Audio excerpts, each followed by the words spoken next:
But it's fantastic to have both you guys here. Welcome to the Shark Stand. Welcome to Prince Africa. And James, I know you know a little bit about this industry. I want to jump straight into that. You come in today. You're looking at a couple of the teams and people, but you've done some work with us on a cloud solution. Rugby and business, do they mix easily? Rugby and business certainly don't mix easily.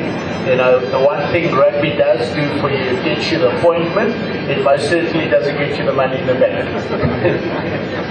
Okay, well, making appointments, I suppose, is a little bit part of it. The hard work, though, that's gone into it. After your career, you've spent time looking at different businesses. You've been involved in business. What are you doing right now? Well, right now I'm predominantly focused in the telecom space on faxing solutions, and one of the products that you've just mentioned, Bob, is a product called Cloud Fax, where we're able to take the multifunction copiers off telecom, save the client the money on the fax card. So in other words, the device can send and receive faxes in the cloud. Along with that, obviously you have competitive fax out rates compared to telecom. Okay, so I mean, the background there is that you can work across the devices. I know you're doing that work with us on the cloud fax side. Sharky, I want to jump in there with you. You're not working in this industry. I mean, we've done some work together in terms of guest speaking, etc. But you're in the banking industry essentially. Yeah, I'm more of a business and pleasure type of guy. That's how I like to mix it. In fact, it got me so much trouble I ended up having a baby, which is due in about 3 days.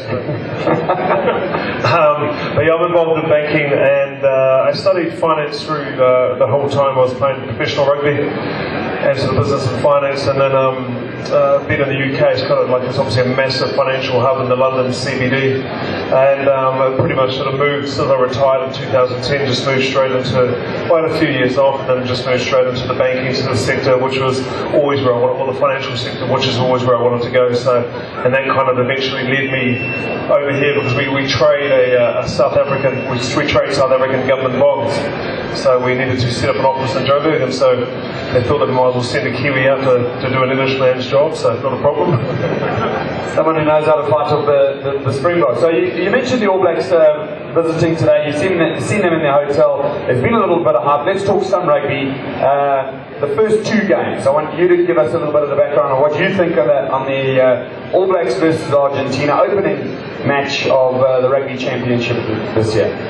Look, I mean, I think, if you look at the first game against Samoa, which I'm not too sure how many people saw, there were quite a few errors. It was the classic first-up game of rustiness, where you're playing a team you're expected to beat, but